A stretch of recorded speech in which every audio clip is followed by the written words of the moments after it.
Selamat pagi, saya Riayat Iza, konsultan hukum yang akan membantu hari ini. Boleh saya tahu nama Bapak dan Ibu? Selamat pagi Bu, saya atas nama Saudara Nugra. Saya atas nama Astika Bu, kerabat sekaligus rekan kakak. Saya diminta menemani. Baik Bu Astika, terima kasih sudah mendampingi Pak Kakak. Sebelum kita mulai, saya perlu sampaikan bahwa yang menjadi klien dalam konsultasi ini adalah Pak Kakak. Jadi, keputusan akhir tetap berada di tangan Pak Kakak. Namun, Bu Astika tetap boleh turut bertanya atau memberikan masukan selama sesi berlangsung. Baik Bu, saya mengerti. Saya di sini hanya untuk mendampingi dan membantu kakak, mengingat detail-detail yang mungkin terjadi.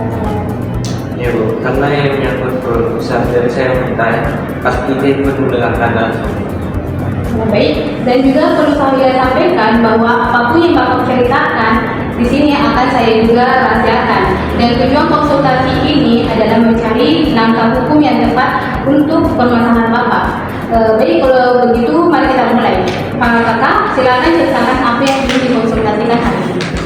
Jadi begini Bu, saya ingin berkonsultasi soal tanah warisan orang tua saya. Tanahnya seluas kurang lebih 500 meter persegi di kampung. Sejak orang tua saya meninggal 10 tahun lalu, tanah yang saya kelola sebagai anak tertua dan sudah ada pembayaran secara lisan dengan saudara-saudara saya. Baik, apakah ada dokumen resmi seperti sertifikat, jirik atau surat keterangan waris? Ada Bu, ini saya bawa. Baik, jika dilihat di sini, ini sertifikat hak milik atas ayah Bapak dan surat keterangan waris dari kelurahan juga sudah lengkap. Ini modal yang sudah cukup kuat. Sekarang apa yang menjadi masalahnya? Jadi yang belakangan ini, saya tiba-tiba mengklaim tanah itu sebagai haknya. Katanya dulu ada kesepakatan lisan dengan kaki saya. Bahkan dia sudah mulai memasang patok di sebagian mana tak lahan saya, tak presiden saya. Jadi Bu, kalau boleh menambahkan, saya juga sempat mendengar langsung waktu sepupu kakak bicara di acara pelatihan ini. Katanya dia merasa berhak karena dulu pernah ikut membantu merawat kakek sebelum meninggalnya. Baik, terima kasih atas tambahannya Bu Astika. Itu informasi yang sangat berguna. Apakah klaim tersebut didukung bukti tertulis seperti surat atau saksi yang bisa dihadirkan secara resmi? Setahu saya tidak ada bukti tertulis, hanya klaim lisan saja. Baik, apakah sudah ada upaya untuk bicara langsung dengan sepupu Bapak sebelum ke sini? Sudah Bu, tapi tidak ada titik temu. Dia tetap bersikeras, jadi saya juga harus melakukan bagaimana. Bu, saya juga ingin bertanya, kalau misalnya keluarga besar dikumpulkan dulu untuk bicara bersama, apakah itu langkah yang tepat atau lebih baik langsung jalur hukum saja? Pertanyaan yang bagus Bu Astika. Nanti saya akan jelaskan bagaimana pertimbangannya, karena ini memang salah satu opsi yang relevan untuk hal seperti itu. Di sini saya jelaskan dulu posisi hukumnya. Karena Pak Kakak memiliki sertifikat hak milik yang sah dan surat keterangan waris, secara hukum Bapak memiliki bukti kepemilikan yang kuat atas tanah tersebut. Nah, klaim lisan tanpa bukti tertulis atau saksi yang kuat akan sulit dibuktikan secara hukum oleh pihak yang mengklaim. Jadi posisi saya sudah cukup aman. Secara bukti ya, posisi Bapak sudah cukup kuat. Namun sengketa tanah seperti ini sebaiknya tidak langsung diselesaikan lewat tindakan sepihak. Misalnya mencabut patok sendiri karena berisiko menimbulkan masalah hukum baru seperti tuduhan pengerusakan atau main hakim sendiri. Ya, berarti Bu, kakak tidak boleh mencabut patoknya sendiri, meskipun itu tanahnya miliknya sendiri.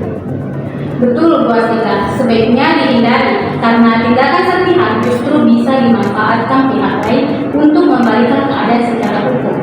Lebih baik ditempuh dengan langkah-langkah yang lebih formal.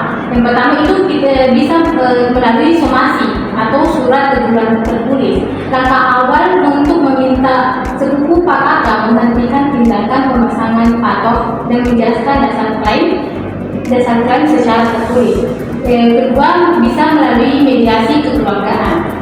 Mengingat ini sengketa antar keluarga, mediasi dengan melibatkan tokoh keluarga atau masyarakat dapat membantu mencari solusi tanpa merusak hubungan kekerabatan. Dan juga ketiga itu bisa melalui mediasi di Badan Pertahanan Nasional atau BPN. Apabila diperlukan klarifikasi dari batas tanah secara resmi, BPN dapat memfasilitasi pengukuran bulan dan mediasi. Dan juga untuk upaya terakhir bisa melalui gugatan perdata ke pengadilan. Apabila mediasi tidak membuahkan hasil dengan mengajukan gugatan pemilikan atau gugatan perbuatan melawan hukum. Menjawab pertanyaan Bu Afika tadi, pengumpulan keluarga untuk berbicara bersama termasuk dalam langkah mediasi kekeluargaan. Ini bisa menjadi langkah yang lebih baik dijalankan bersama dengan somasi tertulis sebelum mempertimbangkan opsi yang lebih formal seperti BPN atau pengadilan. Berarti tidak harus langsung pilih salah satu ya Bu, bisa bertimbang juga. Betul sekali, Bu. Umumnya penyelesaian sengketa memang disarankan berjenjang, mulai dari cara yang paling ringan dan cepat, baru meningkat ke cara yang lebih formal apabila belum menemukan titik temu. Ini juga membantu menjaga hubungan keluarga tetap. Saya setuju.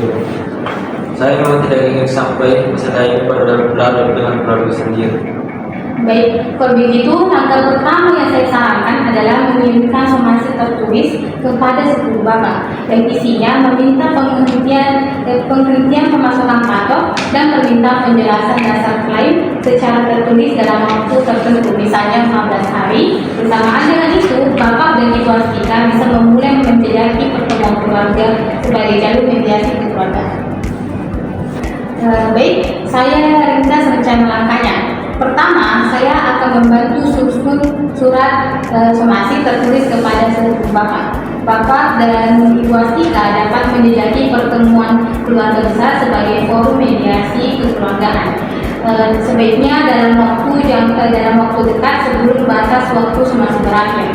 Apabila dalam 14 hari tidak ada tanggapan atau titik temu, kita bisa pertimbangkan mediasi resmi di BPN untuk klarifikasi batas akhir.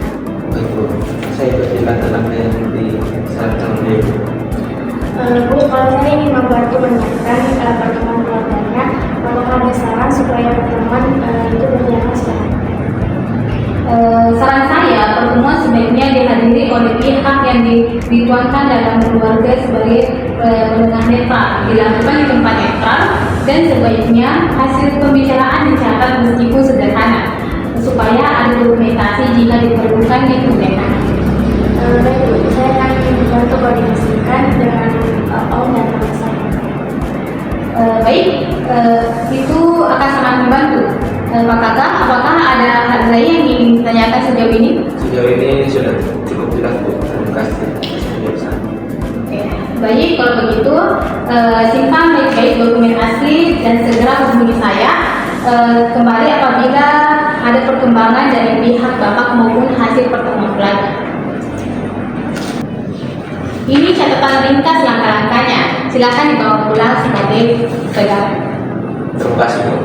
Rasanya lebih tenang karena sudah tahu mulai dari mana. Saya juga terima kasih Bu, sudah diperbolehkan ikut bertanya dan mendampingi, jadi saya juga bisa membantu kakak dengan lebih paham duduk perkara. Sama-sama. Kalau itu kami pamit dulu Bu. Terima kasih.